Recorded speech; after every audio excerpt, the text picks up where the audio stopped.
Kumusta mga kakwarta? Welcome back sa Kwarta Diaries. Ngayon, gusto kong sabihin sa inyo ang isang bagay na malamang ay hindi ninyo gustong marinig. Ang inyong sweldo, kahit pa gaano ito kataas, ay hindi kayo gagawing tunay na mayaman. Sandali, bago kayo mag-react, pakinggan muna ninyo ako. Hindi ko sinasabing huwag magtrabaho. Hindi ko sinasabing ang trabaho ay masama. Ang trabaho ay mahalaga. Kailangan natin iyon. Pero ang katotohanang pinagtatakpan ng sistema, ng ating edukasyon, ng ating mga magulang, ng lipunang pinalaki tayo, ay ito. Ang sistema ng suweldo ay dinisenyo para mapanatili kang produktibo, hindi para gawing mayaman. At ngayon, bibiyakin natin ang sistemang iyon. Para maintindihan mo kung bakit ang tunay na kayamanan ay hindi nagmumula sa sweldo, at kung paano mo mababago ang iyong financial trajectory simula ngayon. Handa ka na ba? Magsimula na tayo. Una, pag-usapan natin ang mathematical ceiling ng sweldo. Kapag empleyado ka, mayroon kang tinatawag na time for money trade. Ibig sabihin, nagbebenta ka ng iyong oras kapalit ng fixed na halaga ng pera. At dito nagsisimula ang problema. Ang iyong oras ay may limitasyon. Doni mo di 4 oras lang ang isang araw. 8 oras para sa trabaho, kung swerte ka. At kahit gaano pa katagal kang magtrabaho, hindi mo madadagdagan ang iyong oras. Kaya ang iyong maximum na kita bilang empleyado ay limitado ng dalawang bagay, ang bilang ng oras na pwede mong ibenta at ang halaga ng bawat oras na iyon. Ito ang mathematical ceiling ng sweldo. Hindi mo ito malalampasan habang nakakulong ka sa time for money system. Kumpara ito sa taong may assets, may negosyo, may investments, may rental properties. Ang kanilang pera ay nagtatrabaho para sa kanila kahit natutulog sila. Walang ceiling, walang limitasyon ng oras. Habang ikaw ay nagbebenta ng oras, ang kanilang pera ay nagpaparami ng pera. Ito ang pinagkaibahan ng empleyado at ng may-ari ng assets. At ito ang mathematical reason kung bakit ang sweldo lamang ay hindi sapat para sa tunay na kayamanan.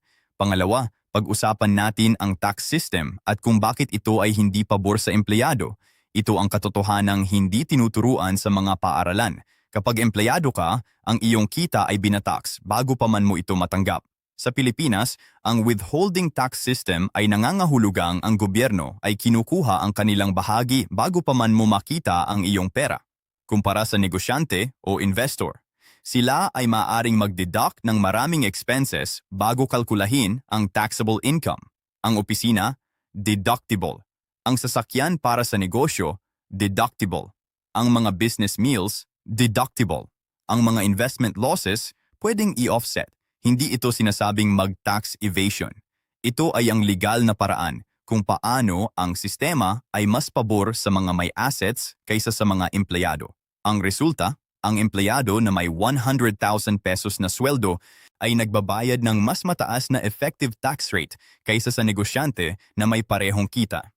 Ito ang isa sa mga lihim na dahilan kung bakit ang mga mayayaman ay patuloy na yumayaman, hindi dahil mas masipag sila, kundi dahil ang sistema ay dinisenyo para sa kanila.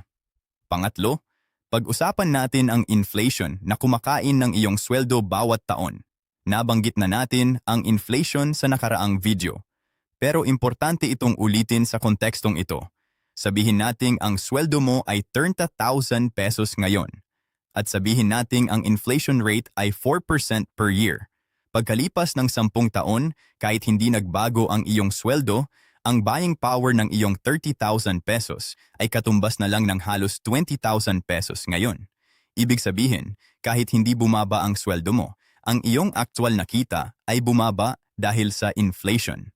At kung ang iyong salary increase bawat taon ay hindi nakakaabot sa inflation rate, ikaw ay epektibong nagtatanggap ng pay cut taon-taon. Ito ang silent tax ng inflation sa mga empleyado at ito ang isa pang mathematical reason kung bakit ang sweldo lamang ay hindi sapat.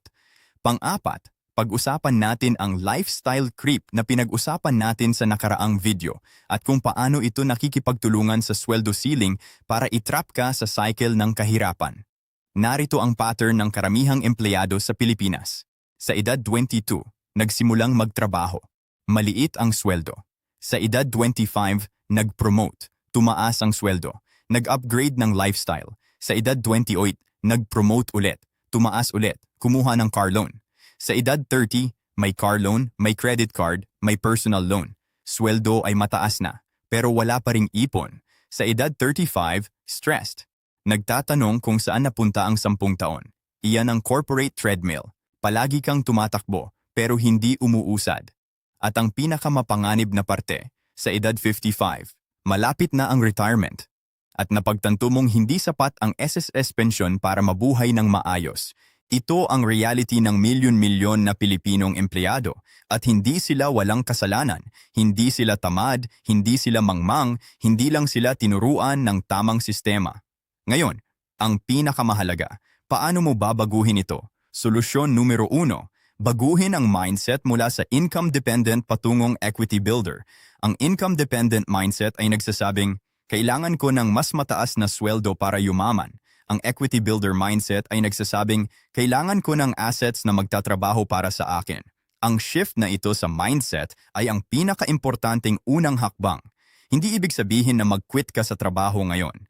Ibig sabihin, gamitin ang trabaho bilang funding source para sa iyong equity building. Ang sweldo ay hindi ang end goal. Ito ay ang starting capital para sa mas malaking bagay. Solusyon numero 2, simulan ang equity building kahit maliit lang. Narito ang 3 antas ng equity building para sa mga Pilipino. Antas 1, paper assets. Ay motto ang pinaka-accessible para sa karamihan. Stocks, mutual funds, UITF, REITs, MP2. Ang mga ito ay nagbibigay ng ownership sa assets nang hindi kailangan ng malaking puhunan. Magsimula ng kahit 500 pesos bawat buwan. Antas 2, small business o side income. Hindi kailangan ng malaking negosyo. Pwede kang magsimula ng online selling, freelancing, o food business sa bahay. Ang layunin, lumikha ng income stream na hindi direktang nakaangkla sa iyong oras. Antas 3, real estate. Ito ay nangangailangan ng mas malaking puhunan, pero ito rin ang nagbibigay ng pinakamalakas na leverage. Ang rental income ay passive income. Ang property appreciation ay equity building. Magsimula sa maliit, lot sa probinsya, o pre-selling condo sa affordable price. Solusyon numero 3. Gamitin ang sweldo bilang launchpad. Narito ang concrete na framework. Una, bayaran muna ang sarili mo. Sa bawat sweldo, agad na ilipat ang 20% sa investments. Bago ang bills, bago ang gastos, bago ang lahat. Pangalawa, i-build ang emergency fund ng mabilis para hindi ka napipilitang i-liquidate ang investments sa tuwing may emergency. Pangatlo, simulan ang isang side income stream na related sa iyong skills sa trabaho. Kung accountant ka, mag-freelance accounting. Kung teacher ka, mag-online tutoring. Gamitin ang expertise mo para lumikha ng dagdag na kita. Pang-apat, i-reinvest ang lahat ng side income. Huwag gamitin para sa lifestyle upgrade. I-invest lahat habang may regular na sweldo pa. Solusyon numero 4. Intindihin ang power of compound growth. Ito ang pinakamakapangyarihang puwersa sa personal finance at ito ang ginagamit ng mayayaman para lumago ng walang hinto. Ang compound growth ay ang phenomenon kung saan ang iyong returns ay nag-generate ng sarili nilang returns. Ibig sabihin, ang iyong pera ay nagpaparami ng pera nang walang karagdagang effort mula sa iyo. Narito ang simpleng halimbawa. Kung mag-i-invest ka ng 2,000 pesos bawat buwan simula sa edad 25 sa 7% average annual return, sa edad 55, mayroon kang halos 2.4 million pesos. Pero kung hihintayin mo pa hanggang edad 35 bago magsimula, sa parehong 2,000 pesos bawat buwan, sa edad 55, mayroon ka lang ng halos 1 million pesos. Ang 10 taong pagkaantala, nagastos mo ng 1.4 million pesos. At kahit isang pisong dagdag ay hindi mo ginastos, ang oras lang ang nagbigay ng malaking pagkakaiba. Ito ang dahilan kung bakit ang pinaka-importanting financial decision na magagawa mo ngayon ay ang magsimula. Ngayon, hindi bukas. Ngayon. Solusyon numero 5. Baguhin ang relasyon sa trabaho. Ang trabaho ay isang kasangkapan, hindi isang pangako ng seguridad. Sa mundo ngayon, walang permanenteng trabaho. Ang mga kumpanya ay nagtatanggal ng empleyado sa tuwing kinakailangan. Ang AI ay pinalitan na ang maraming trabaho. Ang mundo ay patuloy na nagbabago. Ang tunay na seguridad ay hindi nagmumula sa trabaho. Ang tunay na seguridad ay nagmumula sa assets, sa investments, sa skills, sa multiple income streams, sa equity na binuo mo sa paglipas ng mga taon. Kaya gamitin ang trabaho bilang funding source, mag-invest ng matalino, bumuo ng multiple income streams, at unti-unting bawasan ang dependence sa isang employer. Ito ang landas patungo sa tunay na financial freedom. Mga kakwarta, ang sweldo ay hindi masama. Ang trabaho ay hindi masama. Pero ang pagtitiwala ng buo sa sweldo bilang tanging pinagkukunan ng financial security, iyan ang mapanganib. Ang sistema ay hindi dinisenyo para gawing mayaman ang empleyado.